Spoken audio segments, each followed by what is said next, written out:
வணக்கம் and welcome to Sri technical institute. Short hand படிச்சுட்டு இருக்கிற ஸ்டூடெண்ட்ஸ் எல்லாரும் இந்த வீடியோ ஃபுல்லாக பாருங்கள், கடைசி வரைக்கும் பாருங்கள். ஏன்னா ஷார்ட் ஹேண்ட் எதுக்கு யூஸ் ஆகுது அப்படின்னு தெரியாமே நிறைய பேர் படிச்சுக்கிட்டு இருக்கிறாங்க. நிறையா பேர் டிஎன்பிசி குரூப் 4 மட்டுமே எய்ம் பண்ணி படிச்சுக்கிட்டு இருக்கிறாங்க. ஆனால் இதில் எவ்வளோ வைட் வெரைட்டி ஆஃப் சான்ஸ் இருக்குது ஜாபுக்கு போகிறதுக்கு அப்படிங்கிறத தெளிவாக சொல்லியிருக்கேன். ஷார்ட் ஹேண்ட் கவர்மெண்ட் செக்டார்லையும் ப்ரைவேட் செக்டார்லையும் எங்கெங்கே யூஸ் ஆகுதுன்னு சொல்லியிருக்கேன். டெக்னாலஜி இவ்வளோ இம்ப்ரூவ் ஆன அப்புறமும் ஏன் ஷார்ட் ஹேண்ட் இன்னும் யூஸில் இருக்குது அப்படிங்கிறதையும் சொல்லியிருக்கேன். இந்த வீடியோ ஸ்கிப் பண்ணாமல் பார்த்தீங்கன்னா உங்களோட அப்ரோச்சு ஷார்ட் ஹேண்டுக்கு பற்றி உங்களோட அப்ரோச்சே கண்டிப்பாக மாறிடும். ஷார்ட் ஹேண்ட்னா என்ன, அதை நம்ம ஏன் படிக்கிறோம், எப்படி படிக்கணும், என்னென்ன ஜாப்ஸ் இருக்குது அப்படிங்கிறத பார்க்கலாம். வீடியோக்குள்ளே போகலாம்.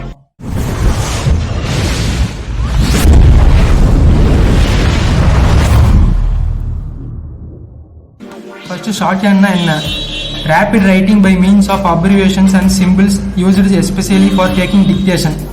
ஒரு டிக்டேஷன் வேகமாக படிக்கும்போது அதை நம்ம ஒரு சிம்பிள்ஸாவோ அப்ரிவேஷனாவோ குறிப்புகள் வேகமாக படிக்க எடுக்கிறது தான் ஷார்ட் ஹேண்ட். இங்கிலீஷ் ஷார்ட் ஹேண்டை முதல்ல இன்ட்ரோடியூஸ் பண்ணி வச்சவர் சார் ஐசக் பிட்மேன் இந்த இயர் 1837. அதே தமிழ் ஷார்ட் ஹேண்ட் எப்போ இன்ட்ரோடியூஸ் பண்ணாங்கன்னா 1894 ஸ்ரீனிவாச ராவோ இன்ட்ரோடியூஸ் பண்ணி வச்சாரு. இப்போ கவர்மெண்ட் ஜாப்ஸ் என்னென்ன மாதிரி சென்ட்ரல் கவர்மெண்ட் ஜாப்ஸ் இருக்குது, என்னென்ன ஸ்டேட் கவர்மெண்ட் ஜாப்ஸ் இருக்குது, அதுக்கு என்னென்ன எலிஜிபிலிட்டி அப்படிங்கிறத தெளிவாக பார்க்கலாம். நம்மளுக்கு மோஸ்ட்லி ஜாப்ஸ்னாலே குரூப் 4 ஸ்டெனோ மட்டும் தான் தெரியும். பப்ளிக் சர்வீஸ் கமிஷன் யூபிஎஸ்சி அது ஸ்டெனோகிராஃபரையும் ரெக்கரேட் பண்ணுது. ஆனால் இது டிபார்ட்மெண்டல் எக்ஸாம் தான். ஏற்கனவே டிபார்ட்மெண்ட்டில் ஒர்க் பண்ணிட்டு இருக்கிறவங்களுக்கு தான் அந்த எக்ஸாம். பார்த்தீங்கன்னா UPSC S1 section officer, stenographer, grade B, grade 1. இதில் 9 கேட்டகரிஸ் இருக்குது. Central secretariat, Indian foreign service, railway intelligence பூரா, இந்த மாதிரி நிறையா டிபார்ட்மெண்ட்ஸ் இருக்குது.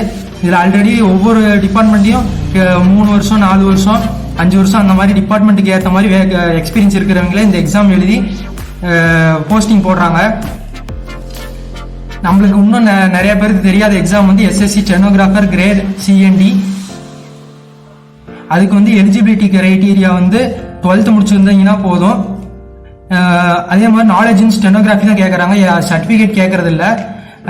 தமிழ்நாடு பப்ளிக் சர்வீஸ் கமிஷன் மாதிரி டெக்னிக்கல் எக்ஸாம் எழுதி நம்மளுக்கு சர்டிஃபிகேட் தேவை கிடையாது. உங்களுக்கு நாலேஜ் இருக்குது, ஸ்கில் டெஸ்ட்டில் என்னால் எக்ஸாம் எழுதி பாஸ் பண்ணிட முடியும், அப்படி போகிற டிக்டேஷனை ஸ்கில் ஷார்ட் ஹேண்டில் நோட் பண்ணி அதை டிரான்ஸ்கிரைப் பண்ண முடியுங்கிறது தெரிஞ்சிங்கன்னா போதும். இந்த எக்ஸாமுக்கு சர்டிஃபிகேட் தேவை கிடையாது. ஏஜ் 18 இருந்து 30 வரைக்கும் இருக்கலாம். ப்ளஸ் ஏஜ் ரிலாக்ஸேஷன் அந்த ரிசர்வேஷனுக்கு ஏற்ற மாதிரி கொடுப்பாங்க. Application fee 100 rupees. One time ரெஜிஸ்ட்ரேஷனுக்கு எந்த ஃபீஸும் கிடையாது. இதுக்கு எக்ஸாமினேஷன் எப்படி வைக்கிறாங்கன்னா கம்ப்யூட்டர் பேஸ்டு எக்ஸாமினேஷன் ஸ்டேஜ் 1. அதே மாதிரி ஸ்டேஜ் 2 ஸ்கில் டெஸ்ட். ஃபர்ஸ்ட் ஸ்டேஜில் பார்த்தீங்கன்னா syllabus general intelligence and reasoning சொல்லி அது ஒரு 50 மார்க்ஸுக்கு, ஜென்ரல் அவேர்னஸ் ஒரு 50 மார்க்ஸுக்கு, general English language and comprehension ஒரு 100 மார்க்குக்கு. இது ஸ்டேஜ் 1க்கு கம்ப்யூட்டர் பேஸ்டு எக்ஸாமினேஷன் கம்ப்யூட்டர் நடக்கும்.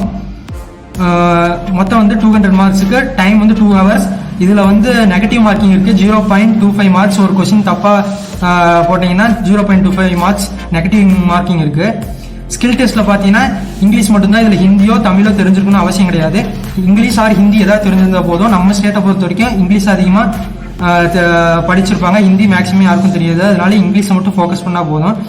Stenographer great 6 100 words per minute dictation போடுவாங்க. டிரான்ஸ்கிரிப்ஷன் 40 minutesல நம்ம பண்ணி காமிக்கணும். அதே மாதிரி ஸ்டெனோகிராஃபர் கிரேட் சிக்கு டிக்டேஷன் 80 words per minute போடுவாங்க. டிரான்ஸ்கிரிப்ஷன் 50 minutesல பண்ணி காமிக்கணும்.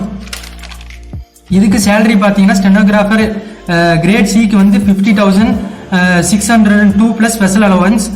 கிரேட் டிக்கு 37,515 ப்ளஸ் ஸ்பெஷல் அலவன்ஸ். இதில் என்னென்ன டிபார்ட்மெண்ட்டில் போஸ்டிங் போடுறாங்கன்னு பார்த்தீங்கன்னா whatever you name it, most of the central departments எல்லாத்துலேயுமே, aviation, central secretariat, central ministry எல்லாத்துலேயுமே கண்டிப்பாக டேக்ஸ் டிபார்ட்மெண்ட் எல்லா டிபார்ட்மெண்ட்லேயுமே ஸ்டெனோகிராஃபர்ஸ் போஸ்டிங் போடுறாங்க. இப்போ நம்ம வந்து மேஜராக நம்ம ஸ்டேட்டில் எல்லாரும் படிச்சுக்கிட்டு இருக்கிற ஒரு எக்ஸாமுக்கு வந்து நம்ம இப்போ வரோம். டிஎன்பிஎஸ்சி குரூப் 4க்கு விஏஓ ஜூனியர் அசிஸ்டன்ட் அதெல்லாம் வந்து எடுக்கிறாங்க. இருந்தாலும் மெயினாக வந்து ஸ்டெனோ டைப்பிஸ்ட் இப்போ அதிக பேர் படிக்க வர ஆரம்பிச்சிட்டாங்க. ஸ்டெனோ டைப்பிஸ்ட் வந்து கிரேட் 3 தான் போஸ்டிங் போடுறாங்க. எக்ஸாம் ஃபீஸ் வந்து பார்த்தீங்கன்னா ஒன் டைம் ரெஜிஸ்ட்ரேஷனுக்கு 50 ரூபா கட்டணும். அது வந்து 5 இயர்ஸ் வேலிட் இருக்கு. எஸ்சி எஸ்டிக்கு அந்த ஃபீஸும் கட்ட தேவையில்ல. குரூப் 4 பார்த்தீங்கன்னா ₹100 மட்டும் நீங்கள் வந்து கட்டி அப்ளை பண்ணிக்கலாம். இதுக்கு எலிஜிபிலிட்டி பார்த்தீங்கன்னா 10th ஸ்டாண்டர்ட் அதாவது எஸ்எல்சி அல்லது அதுக்கு மேலேயும் படிச்சிருக்கலாம். ஏஜ் வந்து 18 to 30 இருக்கணும். பிளஸ் ஏஜ் ரிலாக்ஸேஷன் அந்த ரிசர்வேஷனுக்கு ஏற்ற மாதிரி. ஹையர் ஸ்டடீஸ் படிச்சிருக்கவங்களுக்கு நோ ஏஜ் லிமிட், அதாவது டிகிரி அந்த மாதிரி டிகிரிக்கு மேலே படிச்சிருக்கீங்க எத்தனை ரிட்டையர் ஆகிற ஏஜ் வரைக்கும் இந்த எக்ஸாம் அட்டன் பண்ண முடியும். மேலும் இதோட எலிஜிபிலிட்டி கிரைட்டீரியா யாருக்கு ப்ரிஃபரன்ஸ் கொடுப்பாங்க பார்த்தீங்கன்னா first both higher in Tamil and English shorthand, both higher in Tamil and English shorthand எல்லாத்தையும் ரெக்ரூட் பண்ணிட்டு அதுக்கப்புறமும் வேகன்சி இருந்ததுன்னா higher in Tamil and lower in English வச்சிருக்கிறவங்கள போஸ்டிங் போடுறாங்க. அதுலயும் எல்லாத்தையும் போட்டு முடிச்சிட்டாங்கன்னா அதுக்கப்புறம் வேகன்சி இருந்ததுன்னா higher in English and lower in Tamil இருக்கிறவங்கள போஸ்டிங் போடுறாங்க. அப்புறம் சிஓஏ இப்போ வந்து கம்பல்சரி பண்ணியிருக்காங்க. டிஎன்பிஎஸ்சி குரூப் 4க்கு கம்ப்யூட்டர் அண்ட் ஆஃபீஸ் ஆட்டோமேஷன் முடிச்சிருக்கணும்னு சொல்லியிருக்காங்க. நாலேஜ் இன் தமிழ் இருக்கணும் அப்படின்னு சொல்லியிருக்காங்க. ஏன்னா தமிழ்நாடு கவர்மெண்ட்ல ஒர்க் பண்றதுனால தமிழ் நாலேஜ் கண்டிப்பாக இருக்கணும். தென் சிலபஸ் பார்த்தீங்கன்னா ஜென்ரல் ஸ்டடி 75 கொஸ்டின். இது வந்து பழைய சிலபஸ் தான், இப்போ புது சிலபஸ் இன்னும் வரல. சேஞ்ச் இருக்கலாம் இல்லாமல் இருக்கலாம், இருந்தாலும் ஸ்டாட்டிக்கான பார்ட் மாறாது. General study 75 questions, aptitude and mental ability டெஸ்ட்டுக்கு வந்து 25 questions, general English or Tamil 100 questions. மொத்தம் வந்து ஒவ்வொரு கொஸ்டினுக்கும் 1.5 மார்க்னா 300 மார்க்ஸ்.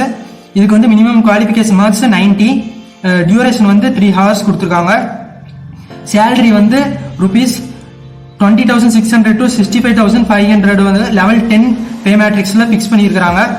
இது வந்து இதுல நம்ம செலக்ட் ஆன என்னென்ன டிபார்ட்மெண்ட்ல போஸ்டிங் போடுறாங்கன்னா secretariat, state secretariat, collectorate, agriculture department, police department, court, you name it, whatever may the department in Tamil Nadu government. அந்த எல்லா கவர்மெண்ட்லயும் ஸ்டெனோகிராஃபருக்கு ஆள் எடுத்து போட்டுட்டு தான் இருக்காங்க.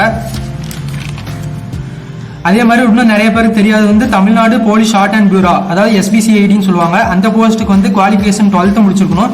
Both higher English and Tamil compulsory முடிச்சிருந்தா மட்டும்தான் இந்த எக்ஸாமுக்கு எலிஜிபிள். இதுக்கு வந்து ஏஜ் வந்து 18 to 30 பிளஸ் ஏஜ் ரிலாக்ஸேஷன் இருக்கு. சேலரி வந்து 36,200 to 1,14,800 வரைக்கும் ஃபிக்ஸ் பண்ணியிருக்காங்க. இந்த ஜாப் வந்து அதிகமாக பாய்ஸுக்கு சூட்டபிள் ஆகும். ஏன்னா எந்த நேரத்தில் வேணாலும் போலீஸ் டிபார்ட்மெண்ட்ல நம்மளுக்கு ஒர்க் இருக்கும். எப்போ வேணாலும் டிக்டேஷனுக்கு எடுத்து டிரான்ஸ்லேட் பண்றதுக்கு எந்த நேரத்துக்கு வேணாலும் கூப்பிடுவாங்க. அதே மாதிரி மெட்ராஸ் ஹைகோர்ட்லயும் வேகன்சி ஸ்டெனோகிராஃபருக்கு எடுக்கிறாங்க. அது என்னன்னு சொல்றாங்கன்னா personal assistant to honourable judge, personal assistant to deputy registrar அப்படிங்கிற போஸ்டிங் நேம்ல எடுக்கிறாங்க. இதுக்கு வந்து ஒன் டைம் ரெஜிஸ்ட்ரேஷனுக்கு ₹60 கேட்கறாங்க. எக்ஸாம் ஃபீஸ் 1000 கேட்கறாங்க. SC STக்கு வந்து ஃபீஸ் கிடையாது. இதுக்கு எலிஜிபிலிட்டி பாத்தீங்கன்னா age 18 to 30 plus age relaxation இருக்குது ரிசர்வேஷன் பொறுத்து. அதே மாதிரி 18 to 45 வரைக்கும் இந்த எக்ஸாம் எழுதலாம். சர்வீஸ் அதாவது ஆல்ரெடி ஸ்டேட் கவர்மெண்ட்ல ஒர்க் பண்ணிட்டு இருக்கிற ஸ்டெனோகிராஃபர்ஸ்க்கு. வேற எலிஜிபிலிட்டி கிரைட்டீரியா எஜுகேஷன் குவாலிஃபிகேஷன்னா ஏதாவது ஒரு டிகிரி முடிச்சிருந்தா போதும். பர்சனல் அசிஸ்டன்ட் டு ஹானரபிள் ஜட்ஜுக்கு வந்து நீங்க போஸ்டிங்க்கு நீங்க அப்ளை பண்றீங்கன்னா இங்கிலீஷ் ஹையர் மட்டும் முடிச்சிருந்தா போதும். அதே வந்து பர்சனல் அசிஸ்டன்ட் டு டெபுட்டி ரெஜிஸ்டருக்கு நீங்க அப்ளை பண்றீங்கன்னா போத் இங்கிலீஷ் அண்ட் தமிழ்ல ஹையர் முடிச்சிருக்கணும்.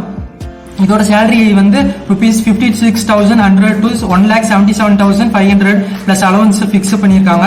இது இல்லாம நிறைய டிபார்ட்மெண்ட்ஸ்ல வந்து whatever you name it, ICMR, Indian council of medical research, அப்புறம் DRDO வந்து மிலிட்ரி ரிசர்ச், அந்த மாதிரி எல்லா கவர்மெண்ட் இன்ஸ்டிடியூஷன், எல்லா கவர்மெண்ட் செக்டர்ஸ்ல, எல்லா கவர்மெண்ட் டிபார்ட்மெண்ட்லயும் ஆள் எடுத்துக்கிட்டு தான் இருக்கிறாங்க.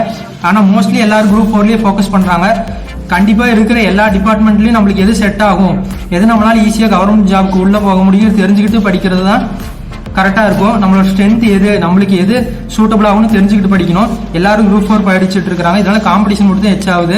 அதே மாதிரி கவர்மெண்ட் இது ஸ்டெனோகிராஃபரா நீங்க கவர்மெண்ட் செக்டர்ல உள்ள செலக்ட் ஆகி போயிட்டீங்கன்னா 1 or 2 years கவர்மெண்ட் செக்டர்ல ஒர்க் பண்ணவங்கள நிறைய பேரை வந்து ஸ்பெசிஃபிக்கா சொல்லணும்னா SSC ஸ்டெனோகிராஃபர்ல செலக்ட் ஆகி ஒர்க் பண்ணிக்கிட்டு இருக்கிறவங்கள பிரைவேட் ஜாப்ஸ், அதாவது டாப் MNCஸ்ல ரிலையன்ஸ், மைக்ரோசாஃப்ட், TCS மாதிரின பிரைவேட் கம்பெனிஸ்ல ரெக்ரூட் பண்றாங்க. அவங்களுக்கு சேலரி ஸ்டார்டிங்கே 1 lakh அளவுக்கு கொடுக்குறாங்க. இந்த மாதிரி நிறைய ஆப்பர்ச்சுனிட்டிஸ் இருக்கு. என்னதான் டெக்னாலஜி இம்ப்ரூவ் ஆயிடுச்சு, ரெக்கார்டிங் டிவைசஸ்லாம் வந்துட்டாலும் ஷார்ட் ஹேண்டுக்கான இம்பார்ட்டன்ஸ் குறையிலேன்னு தான் சொல்லணும். அதனால எல்லாரும் ஷார்ட் ஹேண்ட் படிக்கிறங்கிறது பெருசு இல்லை, ஏன் படிக்கிறோம், எப்படி படிக்கணும், எப்படி ஈஸியாக கற்றுக்கணும், எங்கெங்க நம்மளுக்கு ஜாப் வேகன்சி இருக்கு, ஆப்பர்ச்சுனிட்டி இருக்குன்னு தெரிஞ்சு படிக்கணும். மேலும் நீங்கள் இன்ஸ்டிடியூட் வந்து படிக்கணும்னு நினச்சிங்கன்னா ஆஃப்லைன் கிளாஸஸ் கனெக்ட் பண்ணிக்கிட்டு தான் இருக்கிறோம்.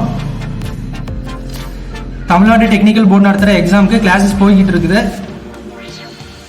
ஜாயின் பண்ணணும்னு நினைக்கிறவங்க இந்த கான்டாக்ட் நம்பருக்கு கான்டாக்ட் பண்ணி ஜாயின் பண்ணிக்கலாம். மேலும் ஷார்ட் ஹேண்ட் ஸ்டெனோகிராஃபர் பற்றி எந்த டவுட்ஸ் இருந்தாலும் நேர்லையும் கான்டாக்ட் பண்ணி கேட்கலாம், இந்த நம்பர் கான்டாக்ட் பண்ணி கேட்கலாம். தேங்க்யூ.